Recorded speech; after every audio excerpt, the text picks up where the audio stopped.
말씀의 제목은 나의 생각을 주의 뜻에 맞추어 가라입니다. 오늘도 제자도의 핵심인 자기를 부인하고 자기 십자를 지고 주님을 따라간다는 것이 구체적으로 어떤 삶인지를 살펴보기를 원합니다. 10번째로 내 생각을 주의 뜻에, 주의 생각에 계속 한 번만 맞추는 게 아니라 계속 지속적으로 맞춰가는 것이 바로 제자도의 삶이라는 것을 살펴보기를 원합니다.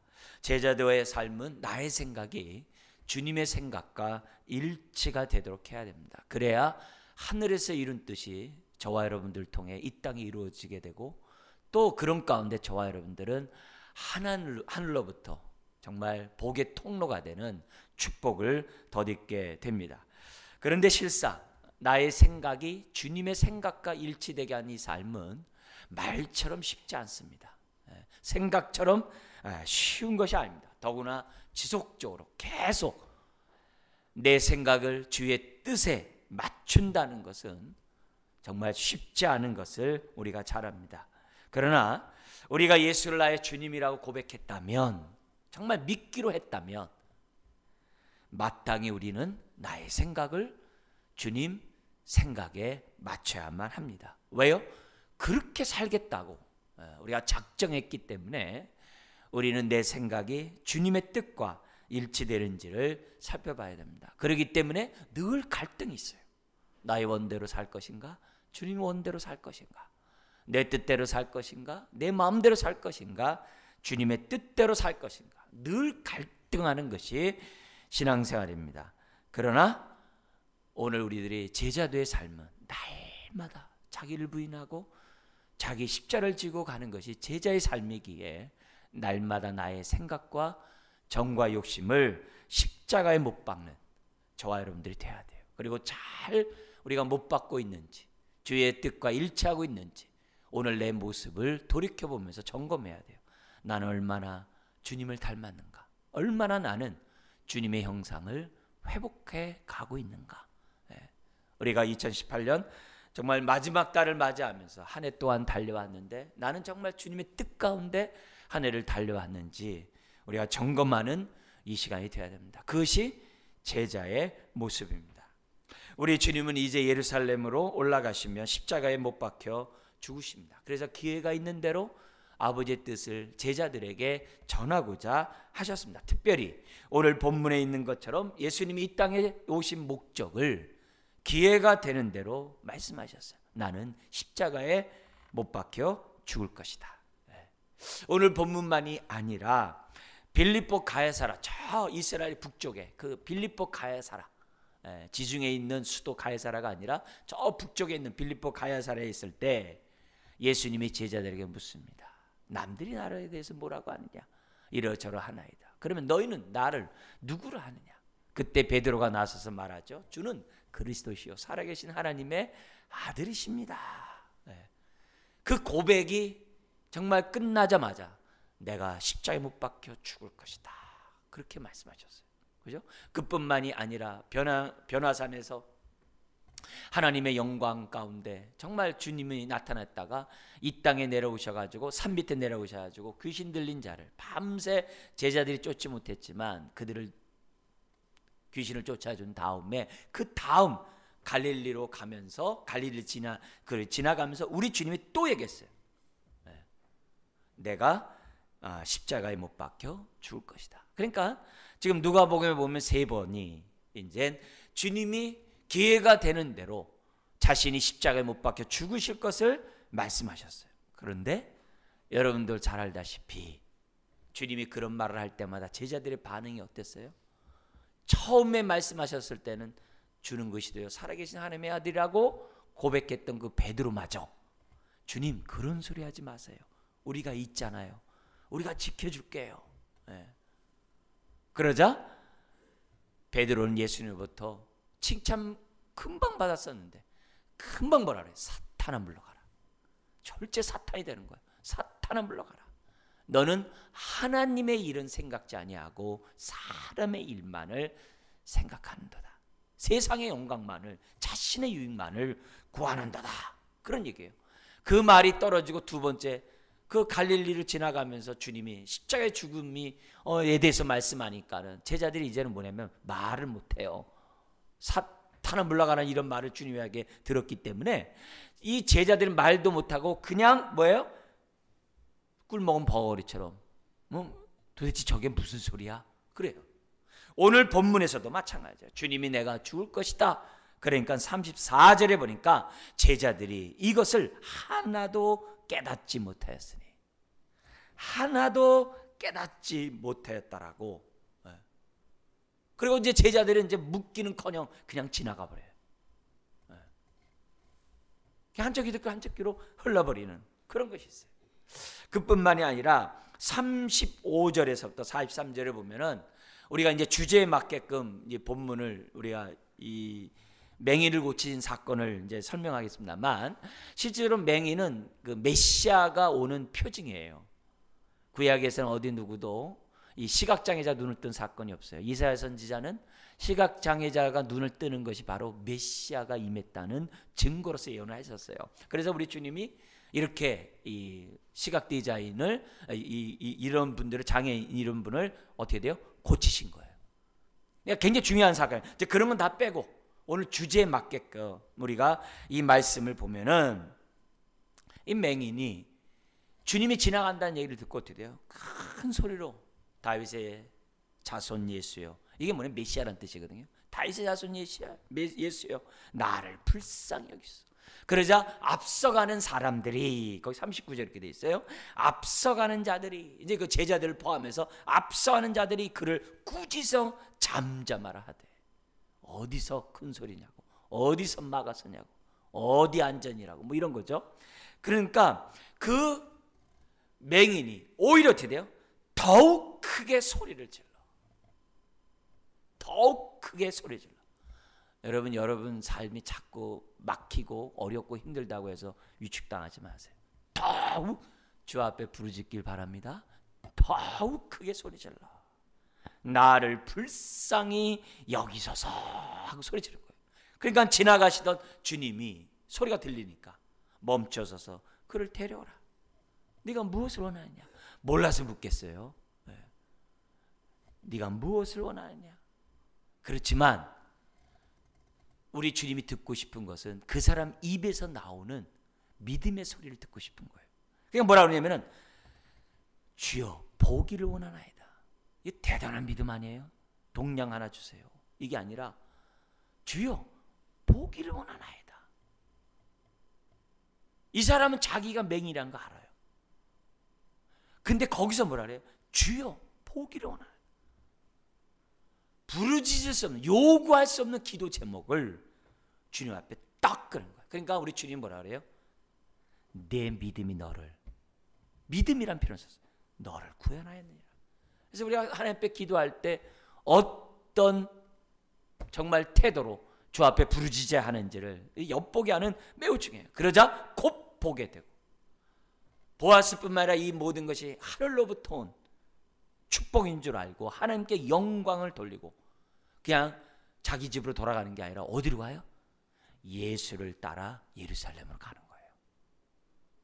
예수님을 따르니, 이게 중요한, 따르니, 제자의 삶에 합류했다는 것을 지금 보여주고 있어요.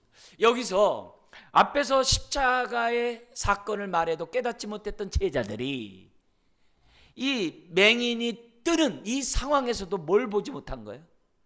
외모만 봤지. 그래서 꾸짖어 잠잠하라. 외모만 봤지. 그 사람이 부르짖고 있는 믿음은 보지 못했다 이게. 그렇게 3년 동안 주님을 따라다녔음에도 불구하고 여전히 사람을 외모로 취하고 있는 그런 제자들의 모습을 오늘 본문은 보여주는 거예요.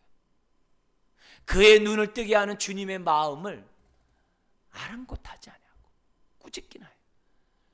그의 눈을 뜨기를 원하는 주님의 마음을 깨닫지 못하는, 오히려 꾸짖는, 주님은 믿음을 보는데 믿음을 보지 못하는 그런 제자들의 모습을 우리는 이 사건을 통해 발견할 수 있어요. 왜 이렇게 됐을까?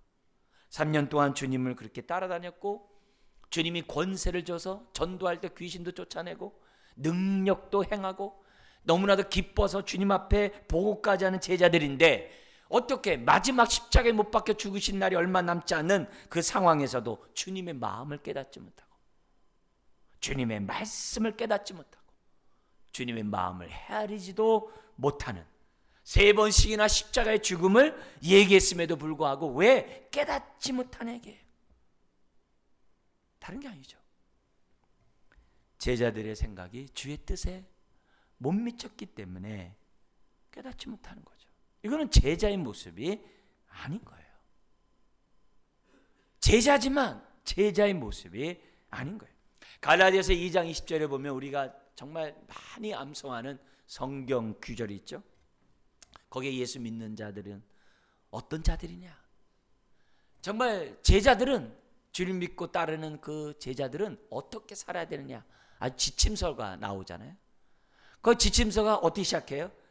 내가 그리스도와 함께 십자가에 못 박혔나니 이렇게 돼 있어요. 우리들의 삶의 첫 단추는 뭐냐면 내가 그리스도와 함께 십자가에 못 박혔나니 이게 우리의 첫 단추예요. 두 번째도 아니에요. 그게 첫 단추예요. 우리의 삶은 내가 못 박혔다는 거예요. 어디에? 십자가에. 누구와? 그리스도와 함께. 주님이 못 박힐 때 나도 못 박혔다고 믿는 게 예수 믿는 사람이에요. 그게 믿음이에요. 그래서 그렇게 첫 단추가 끼어있는 사람은 항상 고백해야 돼요. 내가 그리스도와 함께 십자가에 못 박힌 자라고 얘기를 해야 돼요. 그런데 이 단어가 완료수동으로 쓰여 있어요. 네? 완료수동. 완료수동이란 말은 뭐냐면 과거로 끝난 게 아니라는 거예요. 과거의 그 사건이 지금까지 지속적으로 진행된다는 의미에서 완료수동이라는 단어를 쓰는 거예요.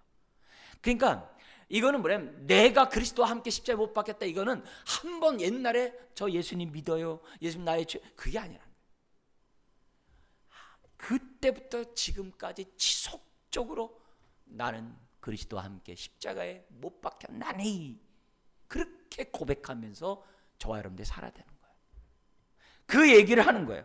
그러면서 뭐냐면 그런즉 이제는 내가 사는 것이 아니요 오직 내 안에 그리스도, 내 안에 그리스도께서 사시는 것이라. 이게 예수 믿는 자들의 삶이에요. 이게 제자들의 삶이에요. 내 안에 있는 그리스도가 살도록 해야 돼요. 내 안에 있는 그러니까 뭐예요? 내 생각을 주님의 생각과 일치하는 그런 삶을 살아간다는 거죠.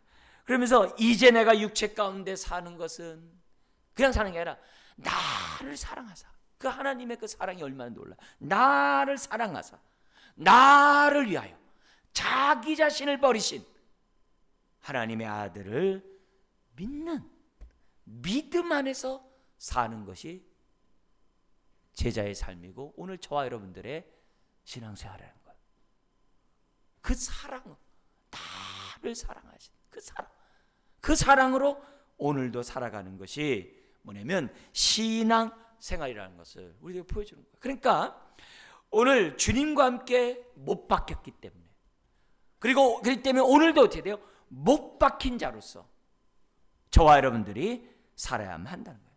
내 생각, 내 마음, 내 뜻 그게 아니라 주님의 생각, 주님의 마음, 주님의 뜻이 무엇인지를 생각하며 사는 것이 제자의 삶이요 예수 그리스도를 믿는 자들의 믿음의 삶이라는 것을 우리에게 보여주는 거예요. 자, 그러면 제자들이 그렇게 3년 동안 주의 말씀을 들었음에도 불구하고 왜 이렇게 주님의 마음을 헤아리지 못하고 주의 뜻에 합치하는 일치하지 하는 그런 삶을 살지 못했나요?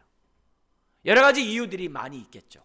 그러나 우리가 많은 이유보다도 성경에 나와 있는 우리가 이유를 가지고 우리가 오늘 좀 말씀을 좀 우리가 교훈을 얻기로 원해요. 거기 보면은 우리가 성경에 찾을 수 있는 실마리는 다른 게 아니라 그 여러분 눈에서 이렇게 우측 넘기면 19장 11절이 나와요. 삭개오를 정말 이렇게 구원을 시키셨던 우리 주님이 이런 말씀을 해요. 19장 11절에 그들이 이 말씀을 듣고 있을 때에 그죠? 구원이 오늘 삭개오 이 집에 이르렀도다. 그죠?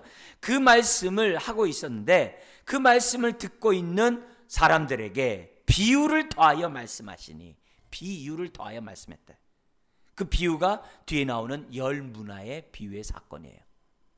그래서 비유를 더하여 말씀하시니 이는 자기가 예루살렘에 가까이 오셨고 그들은 하나님의 나라가 언제 나타난다고요? 당장에 나타날 줄로 생각합니다라. 초점의 실마리. 왜 제자들이 못 깨달았느냐? 우리가 눈에 보이는 실마리를 찾으면 바로 이거예요. 하나님 나라가 당장에 나타날 줄로 생각합니다.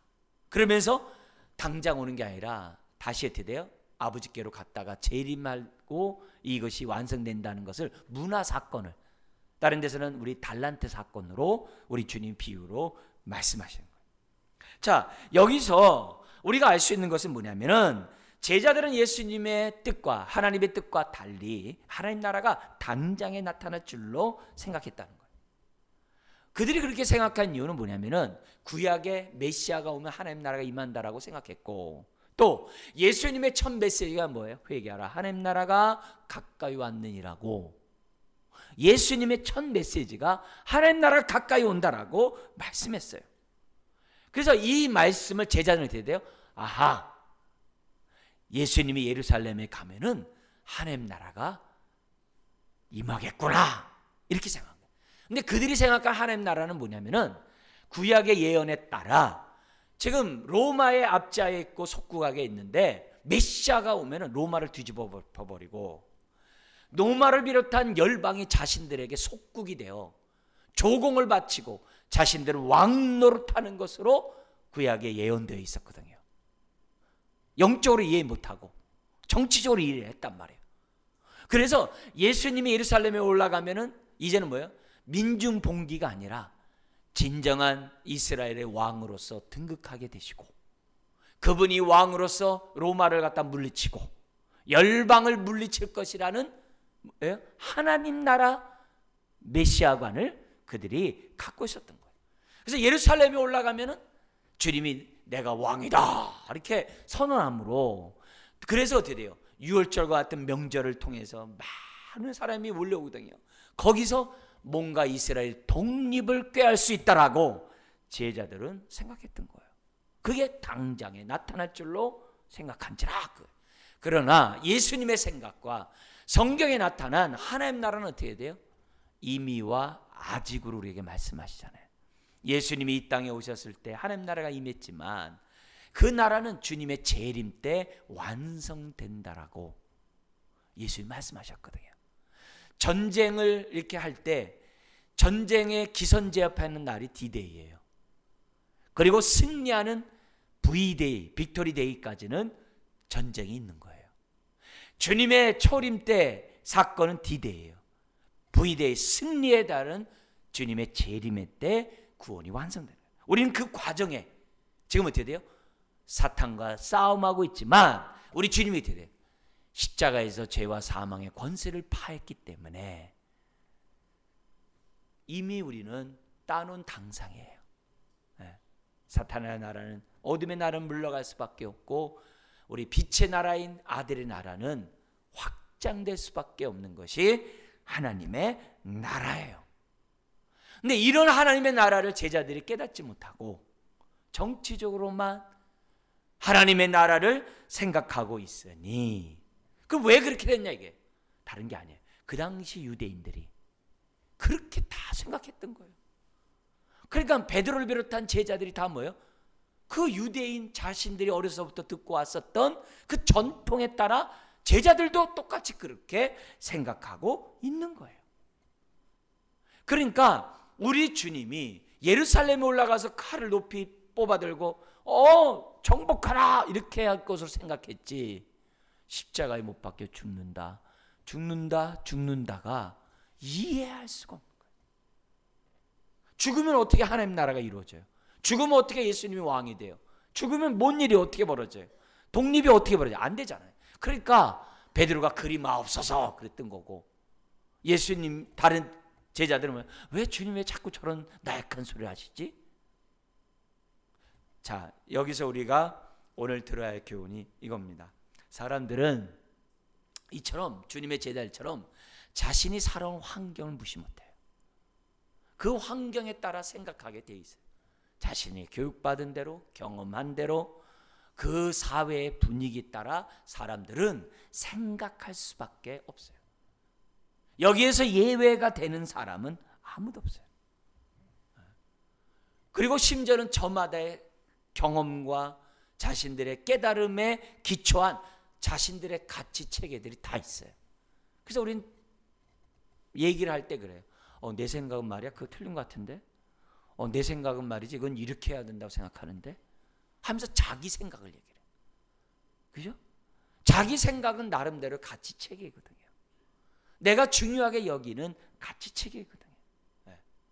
거기에 따라서 사람들은 어떻게 돼요? 대화를 하고 말을 하고 때로는 어떻게 돼요? 논쟁을 벌이는 것이 우리들이에요. 우리나라 안에서도 우리 공통적으로 갖고 있는 가치들이 있어요. 공통적으로 갖고 있는 문화들이 있어요.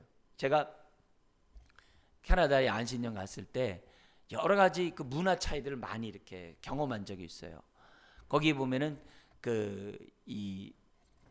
한 가정에 이제 초대를 받아가지고 이제 집안에서 이제 만찬을 하는데 여러 이제 사람들이 참석하게 됐어요. 만찬이고 저희도 이제 부부가 같이 참석하고 있었는데 이제 볼일 보러 가야 되잖아요. 그래서 볼일 보러 가야 되니까 이제 그게 어디 있냐 이렇게 보니까 이제 저기 있다. 워낙 집이 크다 보니까 어디 있냐 이제 저기 있다. 그래서 가가지고 이 문이 닫혀 있길래 제가 똑똑 두드렸어요. 왜 여기 스타일로 똑똑 두드렸어요. 그리고 문을 열고 이렇게 들어가려고 했어요. 근데 주인이 빨리 달려보더라고.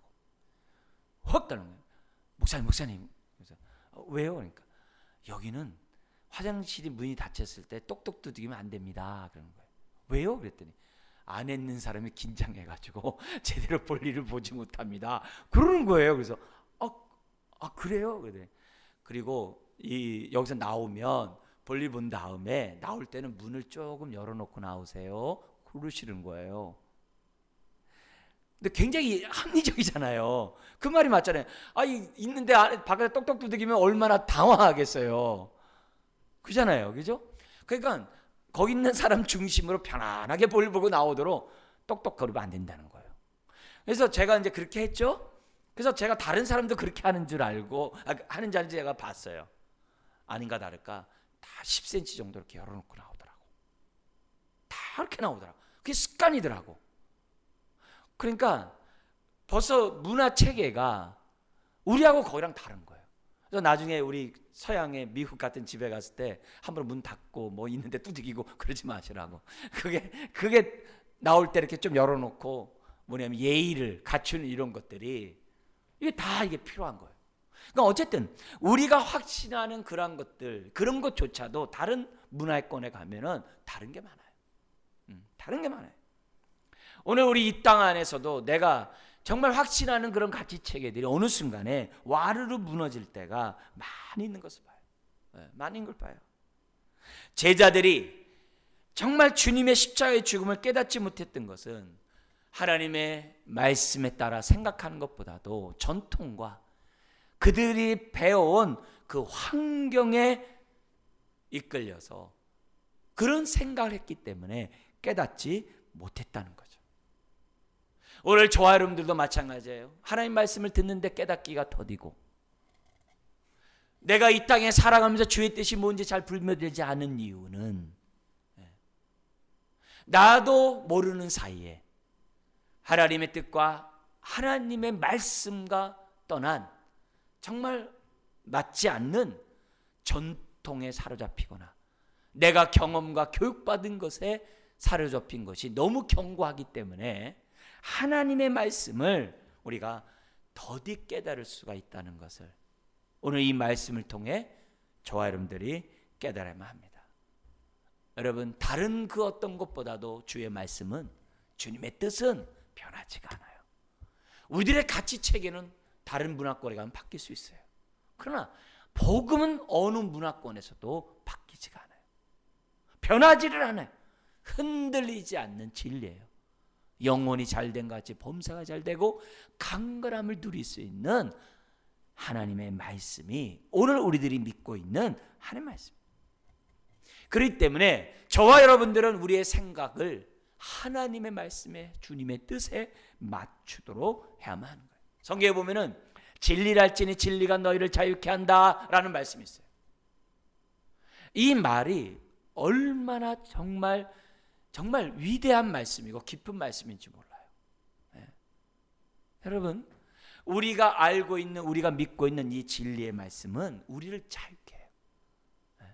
문화를 뛰어넘고 우리의 가치 체계를 뛰어넘고 우리의 상황을 뛰어넘고 우리의 고통을 해결하고 우리의 슬픔과 아픔을 자유케 하는 그 모든 능력의 말씀이 오늘 우리가 붙잡고 있는 하나님의 말씀이에요. 그래서 우리가 이 진리의 말씀을 붙잡고 있으면 두려움에서도 해방되고 슬픔에서도 해방되고 고통에서도 해방되고 사면 초가에서도 소망을 갖게 하는 것이 하나님의 말씀이에요. 심지어 불확실한 앞으로의 삶 속에서도 우리로 하여금 담대하게 만드는 것이 주님의 말씀인 줄 믿습니다. 그게 복음이에요. 그래서 오늘 우리가 주님을 믿고 우리의 생각을 주님에게 맞춰야 될 이유가 바로 이것이에요. 복음은, 주의 말씀은 변하지 않아요. 우리의 반석이 되고 우리의 삶을 안전하게 하는 그런 말씀인 것을 저와 여러분들은 우리가 분명히 기억해야만 합니다. 훗날 제자들이 이때를 깨닫지 못하지만 나중에 깨닫게 돼요. 깨달은 다음에 제자들은, 우리가 지금 10번째 제자의 삶을 우리가 봤잖아요. 그대로 살아요. 베드로를 비롯해서 요한, 정말 모든 제자들이 다 그와 같은 삶을 살아요. 그들만 그와 같은 삶을 사는 게 아니라 누가복음이 바울의 제자인 누가, 의사, 이방인이 쓴 글이 누가복음이에요. 근데 이 누가복음조차도, 누가복음에서 누가조차도 지금 어떻게 돼요? 직접 예수님에게 들은 말은 아니잖아요. 그죠?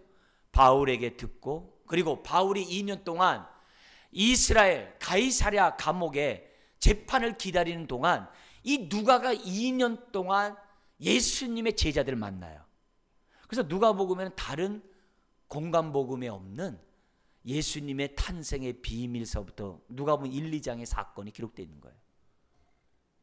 2년 동안 같이 예루살렘에 있으면서, 그 이스라엘에 있으면서 누가가 여러 통로 역할을 해요. 네.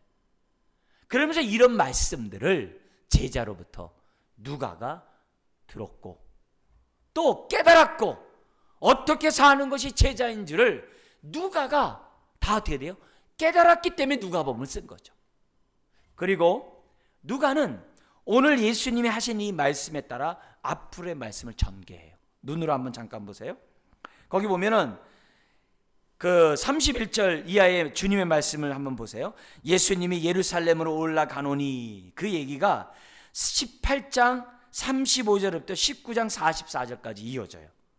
그리고 그 다음 이방인들에게 넘기오가 19장 45절부터 22장 54절까지 이루어져요. 넘겨져서 뭘 당하느냐? 능력을 당한다고 했는데 그게 22장 54절 하반절에서부터 23장 25절까지 이어져요. 그리고 죽을 것이니 그게 23장 26절까지 이어져요. 그러나 3일 만에 살아나리라, 그게 24장 이하로 넘어가요. 그러니까 누가는 앞으로의 누가복음의 전개를 오늘 이 말씀에 따라 누가복음 딱 전개하는 거예요.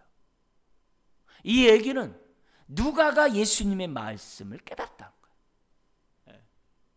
깨달으니까 이런 누가복음을 쓴 거죠.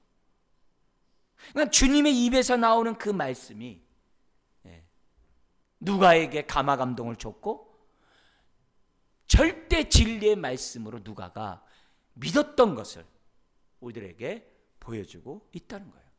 그렇기 때문에 우리가 이 누가복음에 나와 있는 주님의 이런 가르침은 한쪽 귀로 듣고 흘러버릴 것이 아니라, 내 생각과 다르다고 해서 멀리할 것이 아니라, 너무 시대에 동떨어진 것이라고 스스로 칠 것이 아니라, 정말 하나님에서 깨달은 이 말씀에 우리가 믿음을 갖고 저와 여러분들이 이 말씀에 따라 우리의 생각을 맞춰 나가는 우리가 제자도의 삶을 살아가야만 한다는 거죠.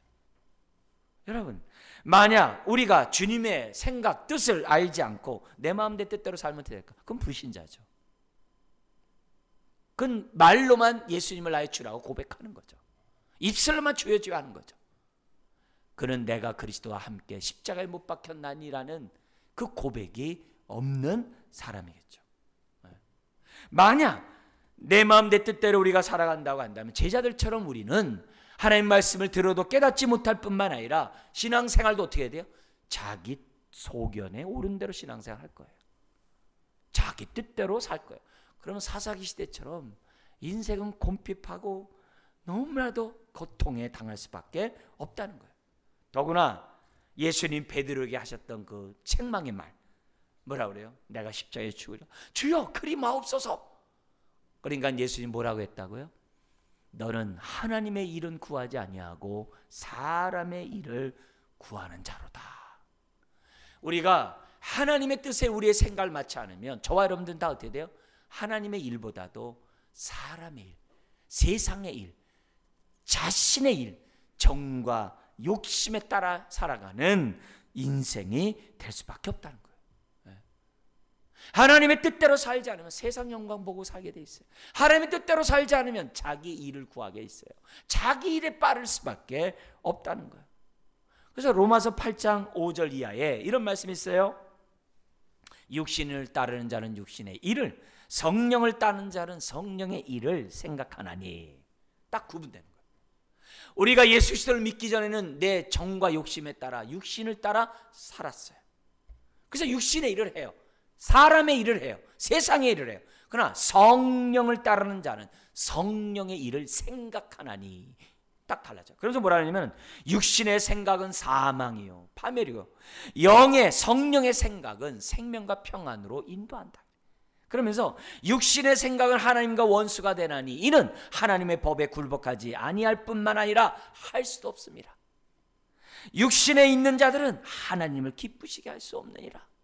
제자의 삶은 하나님을 기쁘게 하고 제자의 삶은 하나님의 뜻대로 사는 것이 제자의 삶임에도 불구하고 성령의 소욕을 거절하는 인생으로, 그래서 결국은 멸망할 수밖에 없는 인생이 된다고 그랬어요. 오늘 우리가 주님의 제자로서 살아가려고 한다면 다른 거 없어요. 육신에 따라 생각할 것이 아니라 성령에 따라 저와 여러분들이 생각하고 또 생각해야 한다. 그렇지 않으면 육신의 소욕에 따라 우리는 세상 일을 행할 수밖에 없어요. 여러분 골로새 3장 5절에 보면 이 육신에서는 뭐가 가득 차 있냐면은 음란과 부정과 사욕과 정욕과 탐심이 가득 찼으니 탐심은 곧 우상 숭배다. 그러니까 이 안에 우상으로 가득 차 있다. 이 안에 우상으로 가득 차 있기 때문에 우리가 이 가득 찬 대로 생각해봤자 그건 어떻게 돼요? 사망에 이를 수밖에 없다는 거예요. 우리 니체라는 철학자 있잖아요. 니체라는 철학자가 무슨 말을 하냐면 이 세상에는 그 불신자인데도 불구하고 이 세상에서는 우상이 사람보다 많다 그래. 그 사람이 한 말이에요. 우상이 세상의 실체보다 더 많대요. 그만큼 사람들 마음에 온갖 악의가 가득 차 있다는 것을 지금 얘기하고 있어요. 온갖 우상이 가능했다. 오늘날 우리나라 사람들이 그리스 로마 시대처럼 신전에 가서 절하지 않아요. 향을 피우지 않아요. 그런데 그 당시 하던 행동들을 오늘날 사람들이 점잖게 그대로 똑같이 해요. 우리가 가장 대표적인 게 우리 거기 사람들 가운데 그 그리스 로마 사람들 가운데 여성들이 제일 숭배했던 신이 있어요. 그 신이 무슨 신이죠? 미의 여신, 아프로디테라는 미의 여신을 모든 여성이 그렇게 숭배를 했대요. 예뻐지고 싶어요. 그런데 오늘 우리나라의 여성들이 그 아프로디테 여신에게 가서 절은 안 하지만 예뻐지기를 얼마나 노력합니까?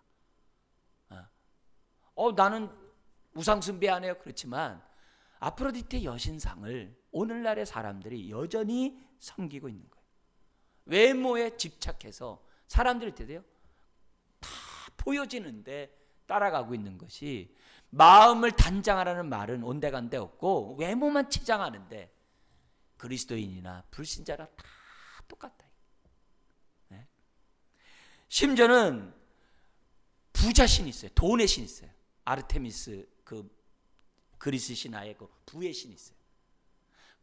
그에 가서 분양은 안 해요. 그렇지만 오늘날 사람들이 뭐든지 돈 그러거든요. 어떻게 하든지 돈 더 벌라. 더 움켜잡아요. 모든 판단의 기준이 돈 많이 주는 거예요. 그럼 다 돈 많이 얻는 게 모든 판단의 기준이에요. 나도 모르는 사이에 세상에 어떻게 돼요? 종노릇하고 세상에 지금 육신에 따라 살아가. 그래서 부자가 된다면 귀신도 섬겨요. 그게 세상이에요. 그러니까 이런 모습으로 살다가는 나도 모르는 사이에 어떻게 돼요? 육신의 정욕대로 살아가다가 육의 생각은 사망인 것처럼 하나님의 은혜를 누리지 못하는 저와 여러분들이 된다는 거예요. 그래서 저와 여러분들은 하나님의 말씀에 따라 우리의 생각을 통제해야 돼요. 가만 내비두면 안 돼요. 자고 일어나면요 생각은 커져버려가지고 옛 생각은 커져버려가지고 그래서 성경은 뭐래요? 새벽마다 십자가에 우리의 옛사람을 못 박지 않으면 안 되는 거예요. 날마다도 아니에요. 눈 뜨면 저와 여러분들이 정말 십자가에 못 박지 않으면 안 되는 거예요. 그래서 하나님의 선하시고 기뻐하시고 온전한 뜻이 무엇인지 너희는 분별하라 그러잖아요. 왜요? 분별 안 하면 내 마음 내 뜻대로 살아갈 수밖에 없는 것이 우리들이에요. 여러분 지금 제자들이 유대 전통에 쌓여 있는 것처럼 오늘 우리들도 대한민국 전통에 쌓여 있어요. 쌓여 있어요. 가장 큰 뭐예요? 우리가 양극단의 요소가 뭐예요? 전통주의, 규범주의, 도덕주의, 원칙주의자의 정말 그런 사고체계를 갖고 있는 사람들이 있는 반면에 반대로 개인주의, 실용주의, 우리가 포스트 모더니즘이라 하잖아요. 자기 감성에 치중하는 거. 우리 BTS처럼 Love Yourself, 너 자신을 사랑하라고 하는 그런 모습이 한쪽이 이렇게 있는 거예요. 양극단이 있어요. 근데 우리 그리스도인들은 이 양극단에서 항상 우리가 어떻게 돼요? 뛰어넘는 하나님의 생각에 따라 살아가야 돼요. 그렇지 않으면 전통의 도덕주의에 원칙주의에 빠질 수 있고 한편은 뭐예요? 실용주의, 감성주의, 자기중심의 삶으로 빠질 수 있어요. 우리는 성경적인 생각 속에서 저와 여러분들이 살아가야 돼요. 예를 들면 이런 것들이에요. 어떤 사람이 우울하고 낙심해. 그러면 도덕주의자들이 뭐라고 얘기하면 뭔가 시작을 잘못했나 보지. 제대로 원칙을 딱 규범을 정해가지고 그대로 딱 해봐. 그렇게 실패하거나 어렵고 낙심되는 일은 잘 없어. 너무 감정에 휘둘려서 네가 지금 우울하고 이런 거지. 원칙대로 가. 뭐 이렇게 얘기를 많이 해요.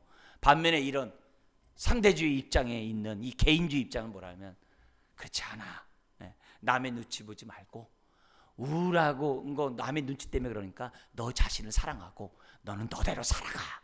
뭐하러 남의 눈치 봐가지고 우울하고 낙심하고 막 그래. 너를 그런 약한 너를 용납하고 너를 사랑하고 그냥 살아가. 뭐 이렇게 얘기를 해요. 근데 앞말보다 뒷말이 요즘에는 굉장히 도움이 돼요. 왜요? 저와 여러분들은 나도 모르는 사이에 포스트 모더니즘의 영향을 받고 있거든요. 우리는 감성을 타치해주는 말 되면 최고라고 그래요. 그러나 성경 그렇지 않아요. 하나님의 말씀은 우리들로 하여금 이런 어려운 일이 있을 때 무조건 위안을 주거나 무조건 원칙에서 벗어났다 이렇게 피상적으로 얘기하지 아니하고 성경은 하나님과의 관계에서 너의 지금 우울하고 낙심되는 현실을 돌아볼 것을 성경은 우리들에게 가르쳐주고 있어요. 그래서 혹시 내가 하나님의 뜻보다 내 뜻대로 살아서 이렇게 삶이 낙심하고 우울한 일이 벌어지는 거 아닌가? 혹시 내가 하나님보다도 다른 것을 의지하고 다른 것을 더 붙잡으려고 했기 때문에 그것이 이루어지지 않아가지고 내가 우울하고 불안한 것은 아닌가? 하나님과의 관계에서 심지어 나의 우울한 감정조차도 생각하라고 하는 것이 주님의 뜻이에요. 예수 안에 참된 기쁨이 있고 예수 안에 참된 희락이 있다고 했는데 평강이 있다고 했는데 내가 왜 이러는가? 그러면서 하나님과의 관계에서 이 문제를 해결하려고 노력하는 것이 주님의 제자들의 모습인 거예요. 사람과의 관계에서도 마찬가지예요. 남에게 잘못을 이렇게 고치고 시시비비를 가리면서 막 이렇게 고쳐주려고 행동을 이렇게 하는 사람이 있는 반면에 한쪽에서는 어떻게 해야 돼요? 남들이 나를 인정해주고 나를 사랑할 때만 나는 존재 가치가 있어, 이렇게 생각하는 또 양극단이 있거든요. 그래서 서로 위로해줘라, 그래서 서로 존재를 갖다가 막 높여주라, 막 이렇게 말들 해요. 그러나 성경은 그렇게 얘기하지 않아요. 왜냐하면 손해를 보더라도 적당하게 사람을 사귀지 말고, 상처 주고받지 않는 상태에서 우리가 적당히 관계를 두면서 사귀지 말고, 주님이 자신의 생명을 희생하면서까지 사셨는데 지혜롭게 어떻게 그 영혼을 주님 앞에 인도할 수 있는지 생각하면서 사람과의 관계를 맺어가라고 주님이 얘기를 해요. 비슷한 것 같지만 우리가 가야 될 길이 엄연하게 정해져 있다는 것을 우리들이 보여줘요. 가족도 마찬가지예요. 전통에 따라서 아이를 키울 것인가? 아니면 이 아이가 독립된 개체로서 어떻게 돼요? 자기 스스로가 나는 우리 집에서 나에게 아무런 유익과 도움을 못 받으니까 난 우리 가족과 난 절교야 하면서 그런 아이로 키울 것인가? 그게 아니라 가정의 주인은 주님이고 우리의 아버지는 하나님이라는 것을 깨닫게 함으로 정말 그 가족 구성원들이 적대감이나 너무 이렇게 막 법적으로 아이를 갖다 키우고 그런 관계를 맺지 않도록 하게 하는 것이 우리 성경에서 말하는 다 주님의 뜻이라는 거예요. 그러니까 이런 부분들, 타 문화에 대해서도 우리가 전도하는 방식에서도 막 강권적으로 권위적으로 하는 사람이 있는 반면에, 한쪽에서는 뭐냐면 모든 종교에게 강요하지 말라고 하는 사람이 있는 반면에 우리는 또 어떻게 해야 돼요? 은혜를 받은 자로서, 그 사랑을 아는 자로서 겸손함으로 한 영혼이라도 주께로 인도하려고 하는 이런 겸손함으로 주의 복음을 전하는 이런 태도, 이거는 주님이 우리들에게 가르쳐준 태도거든요. 그러니까 전도하는 방식에서조차도 무조건 전도하는 게 능사가 아니잖아요. 성경에 따라서 우리가 전도해야 된다는 것, 이런 것들을 성경 우리들에게 보여줘요. 권위에 관한 부분들, 오늘날은 권위 다 무시하잖아요. 그러나 성경은 그렇지 않거든요. 그렇다고 권위주의도 또 성경은 인정하지 않잖아요. 그러니까 이런 것들에 대해서도 우리가 잘 배우고 성경에 따라 우리들이 생각해가는 우리들이 돼야 돼요. 죄책감의 문제도 마찬가지예요. 신앙생활에서 이 죄책감의 문제를 성경적으로 어떻게 해결하냐, 이런 것들은 큰 문제가 아닐 수 없어요. 그러니까 바른 말씀을 알고, 그것이 뭐예요? 바른 생각을 갖게 하는 지름길이라는 것을 성경이 우리에게 보여주세요. 여러분, 성경은 항상 하나님 사랑, 이웃 사랑의 대원칙 속에 우리가 어떻게 돼요? 하나님을 섬기고 우리 이웃들을 섬겨 나갈 것을 우리들에게 가르쳐주고 있어요. 포스트 모더니즘의 그 상대주의자들처럼 자기 유익만을 구하는 것이 기독교 정신이 아니에요. 그렇다고 너무 원칙에 따라서 사람들을 득달하고 정죄하고 자신의 의로움을 드러내는 것 또한 우리는 바리새적인 그러한 태도들을 성경 원치 않아요. 주님이 우리들에게 본으로 보여준 그 모습이 오늘 저와 여러분들이 본받아야 될 모습이고, 주님이 가르쳐준 그 말씀에 따라 생각하는 것이 제자도의 삶이라는 것을 우리들은 기억해야 돼요. 그런 의미에서 오늘 저와 여러분들은 나도 모르는 사이에 지금 유대 전통에 제자들이 빠져 있는 것처럼 대한민국 전통에 나도 빠져 있는 거예요.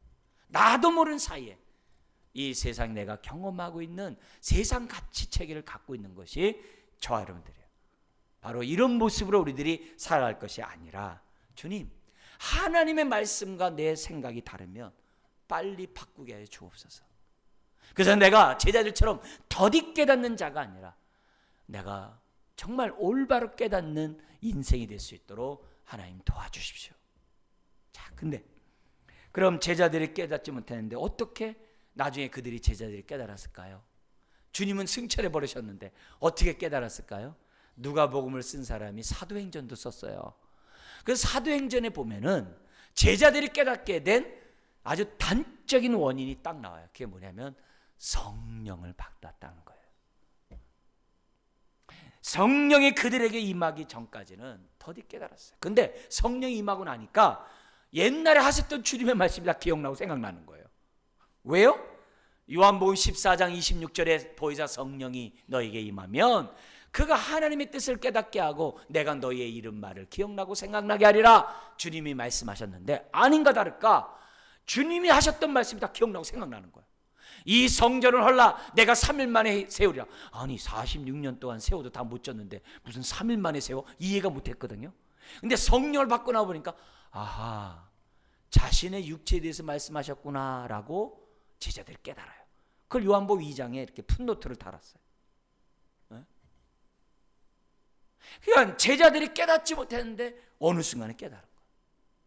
사랑하는 성도 여러분, 목사인 저나 여러분이나 하나님 말씀 듣기를 계속해야 돼요. 깨닫든 깨닫지 못하든 우리 지금 성경 일독 읽기 하잖아요. 계속 들으셔야 돼요. 계속 읽으셔야 돼요. 그러면요 어느 순간 성령의 충만함을 받는 순간에 그 성령님이 기억나고 생각나게, 심지어는 내가 어떻게 내 입에서 이런 말 하지? 그런 일들이 많아요. 알고 봤더니 옛날에 내가 다 깨달았던 거예요. 내가 잊어버렸지만 성령님은 그것조차도 돼요. 다 기억나고 생각나고 다 하는 가운데 우리로 하여금 영이요 생명의 말씀을 하도록 인도한다. 그래서 성령님은 점점 우리의 생각이 주님의 생각과 일치하게 만들고 우리의 뜻이 우리의 뜻대로 사는 것이 아니라 하나님의 뜻대로 순종하는 인생으로 되게 하고 심지어는 성령 충만으로 기도하게 만들어요. 왜요? 그래야 하나님의 뜻을 분별하고 하나님의 선하시고 기뻐하시고 온전한 뜻을 분별하고 그 뜻에 내 인생을 맞춰갈 수 있기 때문에 오히려 기도해요. 성령 충만케 해주세요. 그래서 내 마음 내 뜻대로 살지 않도록 도와주세요. 내가 하나님의 선하시 기뻐하시고 온전한 뜻대로 살 수 있도록 도와주세요. 그래서 내 안에 하나님 나라가 임하게 해주세요. 이런 기도를 하는 사람으로 바뀐다는 거예요. 사랑하는 성도 여러분, 제자도는 자기를 부인하고 자기 십자가를 지고 살아가는 삶이에요. 이런 자들은 내가 그리스도와 함께 십자가에 못 박혔나니 이제는 내가 사는 것이 아니요 내 속에 있는 그리스도가 사는 거라 했어요. 오늘 우리 제자도의 삶을 살아가는 저와 여러분들, 우리가 내 생각대로 살지 말고 주님의 생각대로 주님의 뜻대로 우리가 정말 믿음의 발걸음을 내딛는 저와 여러분 되시기를 주의 이름으로 축원드립니다. 기도하겠습니다. 하나님 아버지, 우리가